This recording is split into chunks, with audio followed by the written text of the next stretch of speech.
వినికిడి లోపం అనేది చాలా పెద్ద సమస్య. మా హాస్పిటల్‌కి చాలామంది ఈ లోపంతో వచ్చి సొల్యూషన్ అడుగుతుంటారు. వారిలో ఎవరికి వినికిడి పరికరం వాడాలి? ఎవరికి కాక్లియర్ ఇంప్లాంట్ వాడాలి? దీని గురించి ఈ టాపిక్‌లో మనం మాట్లాడుకుందాం. నేను మీ doctor Bayya Sudheer from Bayya ENT and eye hospital, Guntur. Hearing aid అనేది ఒక మినియేచర్ యాంప్లిఫికేషన్ డివైస్. సో ఈ ప్రిస్క్రిప్షన్ హియరింగ్ ఎయిడ్ అనేది ఎవరికి వాడతామంటే మోడరేట్ నుంచి సివియర్ హియరింగ్ లాస్ ఉన్న పేషెంట్స్కి మట్టుకే వాడబడును. ఇది మన చెవిలో అమర్చబడుతుంది. అదే కాక్లియర్ ఇంప్లాంట్ అనేది ప్రొఫౌండ్ హియరింగ్ లాస్ అంటే వీరిలో ఇన్నర్ ఇయర్ హెయిర్ సెల్స్ అనేది పూర్తిగా తగ్గి ఉన్నా లేకపోతే వయసు రీత్యా డ్యామేజ్ అయ్యి ఉన్న వారిలో ఈ కాక్లియర్ ఇంప్లాంట్ అనేది వాడతాము.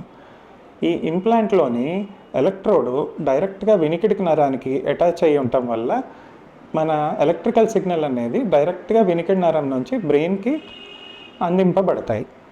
తద్వారా పేషెంట్కి నార్మల్ హియరింగ్ అనేది వస్తుంది.